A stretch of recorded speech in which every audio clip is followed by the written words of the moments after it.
Thank you so much for watching Mostly Sane. I am Prajakta. Welcome back to another Thursday. Again, this Thursday comes from the deep chambers of my heart, because this is something that has been with me for the past like 12 years. Is that when they started, it's been a horrible ride, and I thought I cannot be the only one going through this. There's gotta be other dum-dums out there who are as weird as I am. So I thought I'm gonna make this video. Today you and me are gonna be talking about why we are so bad at math. Let's go.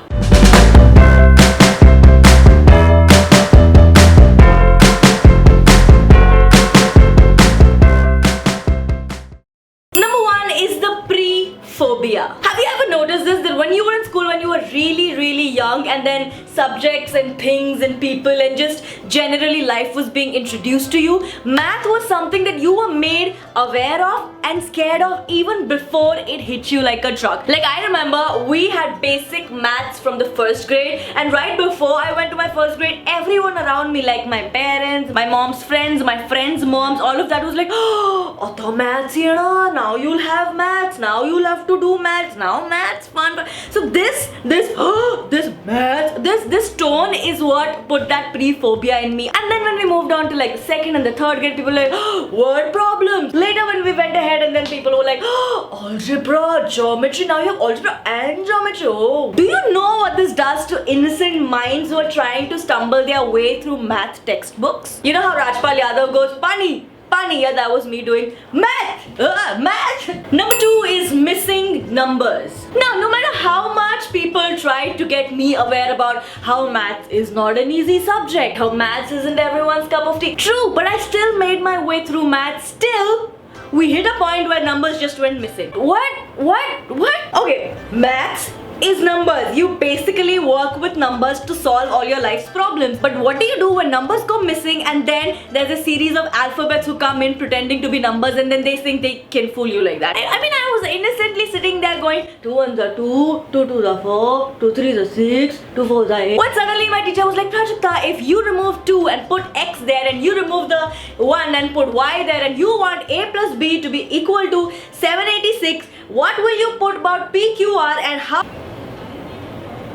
2 1s are 2, 2 2s are 4. Number 3 was my teacher. I don't know if you have been familiar with types of math teachers. Type number 1 is a regular math teacher. Type number 2, 3, 4, 5, 6, 7, 8, 9, 18 is a Malayali woman shouting her lungs at you and writing red things in your notebook. I swear to God, every math class I used to be flipping and getting excited at the same time. Flipping because it was math class, and again there was going to be a 20-minute break of my brain just shutting down going, Prajakta, gotcha, Dumbo. Excited because my teacher sounded something like this. Yeah raised to yum into yeah raised to yan equal to yeah raised to yum plus yan. I'm sorry, what teacher? Yeah raised to yum into yeah raised to yan equals to yeah raised to yum plus yan. What? Yeah raised to yum into yeah Indu.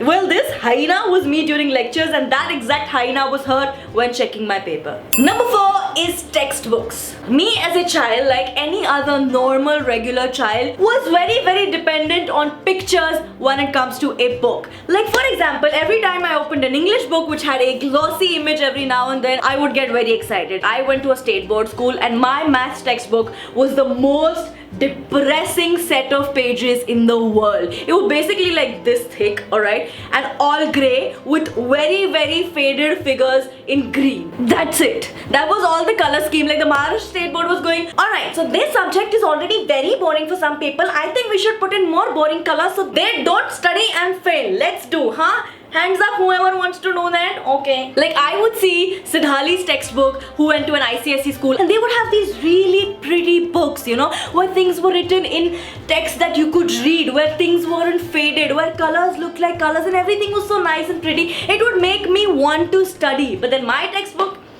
yeah, well, that's history. And then finally, number 5 was annoying toppers. How would you feel if you are really bad at, say, drawing? okay, and you do not really like discussing drawing all the time, or during your drawing examinations you like to be left alone, how would you feel if the ghost of Picasso just keeps hovering over your head like failure, failure, failure, failure, failure? That's the deal with these annoying toppers. I remember they would fight with teachers saying, teacher, but I have gone 99.5 out of 100 and I know I've not done anything wrong. So please, you recheck and give me the rest of the half mark. And I'm there sitting like, 37. Brought 2 marks more than borderline.